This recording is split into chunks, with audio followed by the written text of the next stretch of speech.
This is The Writing Game, and I'm Gregory Palaci.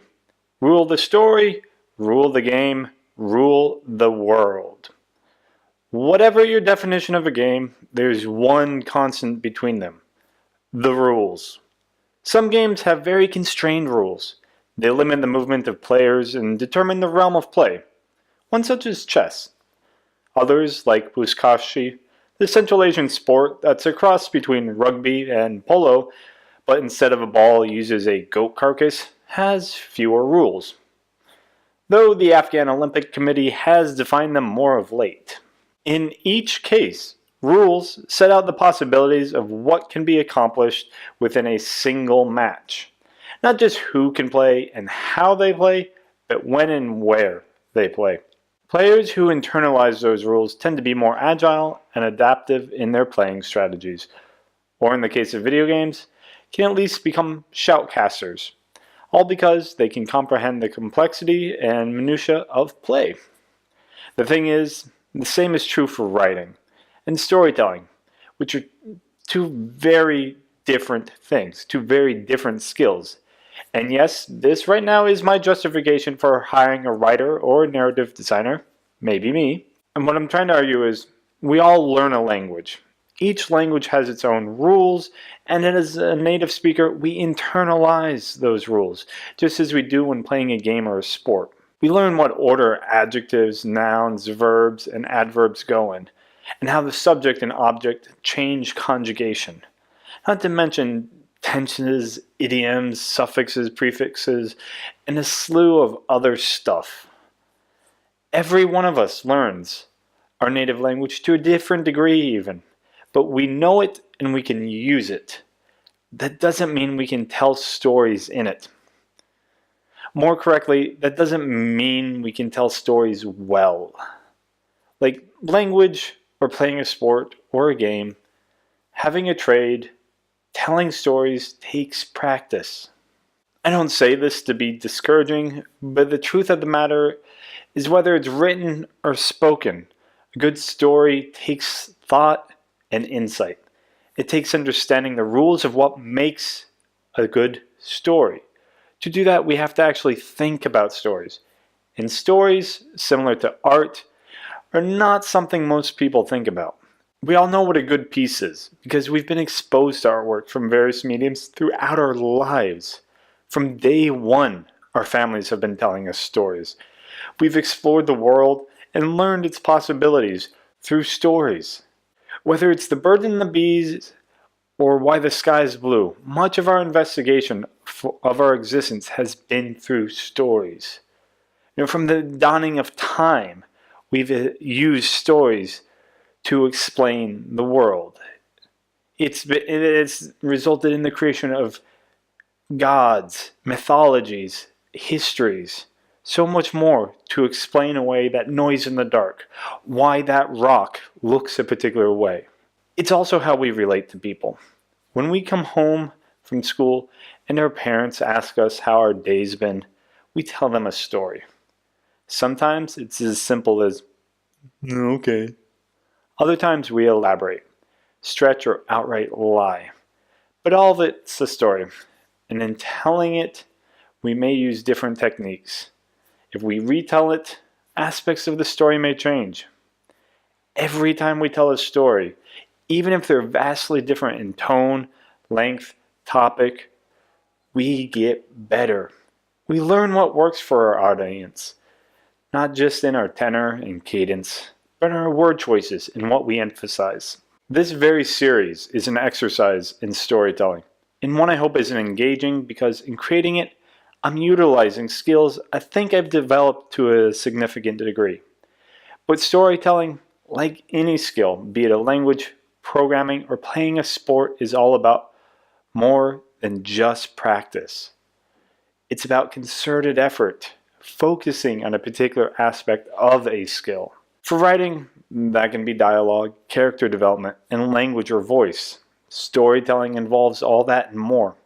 Structure, pace, tropes, genre conventions, character arcs, emotional arcs, plot arcs, themes, narrative devices, etc. ad nauseum. This series will talk about all of that, and plenty of other stuff too, but not in any particular order.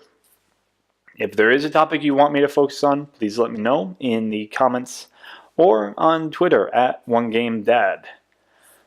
Storytelling does have rules. Whether you want to agree with that statement or not, there are rules, just like there are in language. It may be something you hate to hear and you feel you're beyond all of that, and that very well may be true. But it's worth knowing and understanding the rules before committing to your own work. It's the reason artists study art history and don't just draw and paint. It gives them perspective on what's been done before and an understanding of the effects, both emotional and physical, of different techniques. Now the reality is the rules are more like guidelines. Not to quote Pirates of the Caribbean, but it's easy to find plenty of examples of writers who have not just outright flaunted the rules, but gone on to write new ones. The truly great writers, like artists and athletes, internalize the rules so that they know when to bend or break them, or when to emphasize a particular rule over another. If this series has a central thesis, it's this: know the rules, then break them. The same holds true for programming and game design. Each game, engine, programming language, platform has their own rules. That's to say nothing of the people involved in the games. Computer programs and video games are nothing if not a series of rules that are fed into a computer, with games requiring far more input once they're running than many of their aforementioned counterparts. Video games, as a creation, have more rules than probably any other medium, given how prescribed most aspects of them are. The method of consumption, the inputs, the outputs, the distribution, the language, etc. And that's even before we get to play. And we have to agree to an end-user license agreement for a product that we are supposed to own. But that's another topic. So the ways we can even engage with a game are ruled before we begin to play. But the games themselves are what's important for this discussion, both as something we play and something we create. For each action has its own rules. Before we can play a game, we have to create it. As mentioned just moments ago, the rules we have for that process, based on platform, programming language, engine, budget, etc., are all going to inform the potential rules we implement for playing a game. Unless, of course, you're coming up with it on the fly as you do on the playground or in the sandbox. Before we can play a game, we have to create it. As mentioned just moments ago, the rules we have for that process are based on platform, programming language, engine, budget, etc. And they are all going to inform the potential rules we implement for the playing of said game. Okay. That's a lot of rules. We have rules on rules on rules. But whatever we're doing, whether it's creating a game, or telling a story, or playing a sport, it's within a set of defined rules. But this series is meant to focus on how the rules of storytelling can fit with the rules of gameplay. Every game is unique, just as every story is unique. They may have shared aspect, that'd be the rules showing themselves, but each can stand as its own creation. To develop games, we ask for the best possible people. That's programmers, artists, musicians, actors, designers. All because we trust that they know what they're doing and can do it better than us. I'm going to have to leave internet trolls to one side because for all their claims of being able to do better, the proof, as they say, is in the pudding. We trust all those people to make games or other media because they've put in the time to develop the skills of their particular field. But we don't have the same respect for writers. And that's because we have language. All of us have some sort of language. And because of that, we all think we can tell stories because the bar for telling stories is so low. It just takes whatever language we have at hand. And yet, if we want better stories in games, and I for one do, not just because I want to write those stories, then we need to hire writers and other people who understand the rules of narrative and storytelling and how they apply to games.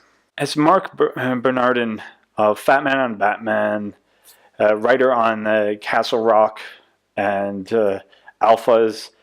He's also a comic book author, says. And the rules, especially when you're working in genre, are not to say that they're verboten and sacrosanct, not to say that you can't break them, but you need to know what they are.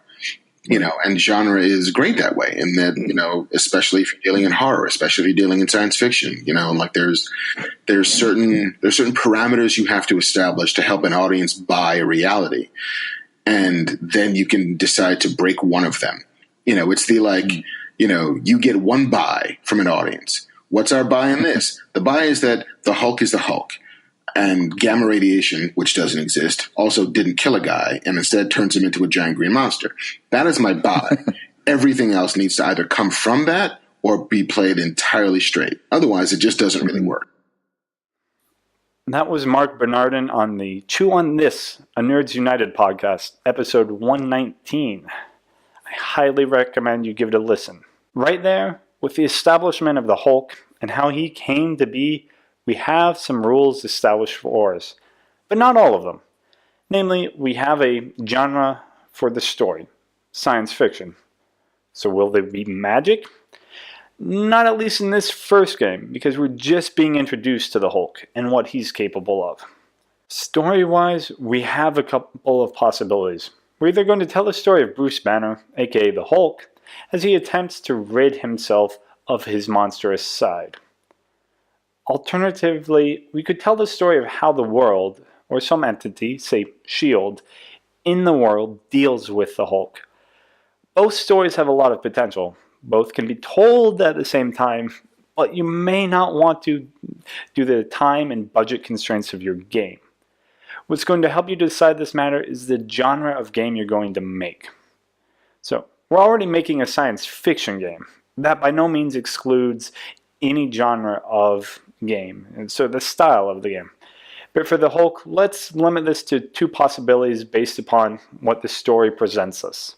If we're telling the personal story of Bruce Banner, aka the Hulk, then we're likely to want to play in either the first or the third person. As such, you're looking at making an action-adventure game in the vein of Tomb Raider, Splinter Cell, Sunset Overdrive, Bioshock, etc.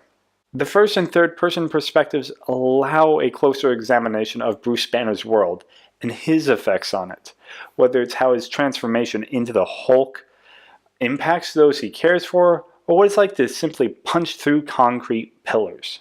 On the other hand, the story of trying to contain the Hulk as S.H.I.E.L.D. lends itself to the strategy genre. The Hulk is a force that can't necessarily be stopped, but that doesn't mean it can't be directed. There's a level of remove in strategy games. It doesn't matter if they're isometric or top-down. The world is abstracted to a greater degree, and so the story is never going to be a personal one, all because the player is sitting at a distance from the action and doesn't have a direct avatar in the game. Unless, of course, you're making something like Brutal Legend, but we're not talking about that game. But you can present some interesting choices in a strategy game, such as how to minimize collateral damage and protect civilians, while trying to draw the Hulk's attention to fight some invading force. You can examine what's acceptable in warfare as a commander. Regardless of the choice of game genre, it's going to affect the rules of the world, which in turn is going to affect the story told. This mutual affectation is going to go back and forth, or it should do so, because it's not going to merely provide justification for a particular game mechanics. It's going to help players understand the limits of the world they're playing in without having to provide tooltips before they're even testing the limits of their game, seeing the extent to which the sandbox extends. If we're making the action-adventure game about the Hulk, then the story may resolve itself around how Bruce Banner comes to terms with his newfound powers, but all at the cost of his personal life. The strategy game may end up focusing on how we create monsters. So while the game begins with us directing the Hulk to fight others, it may end up with us having to fight him directly as we can no longer control him. Either way, we're laying down a set of rules for both the game and the story as we make decisions like these about the genres, mechanics, and more. That's why this series is examining those rules and the ways you can break them. But more on that in a future episode. Thanks for taking part in this episode of The Writing Game. I'm Gregory Palachi. Everything I do can be found at onegamedad.com, and I can be reached there or on Twitter at onegamedad. If you want to talk writing, games, this show, or even work together, be sure to find me online. The Writing Game is hosted by my company, The Third Culture Kids, which can be found at thirdculturekids.net. Please be sure to like and subscribe or rate and review this show on whatever platform you find it. I'll see you on the next episode.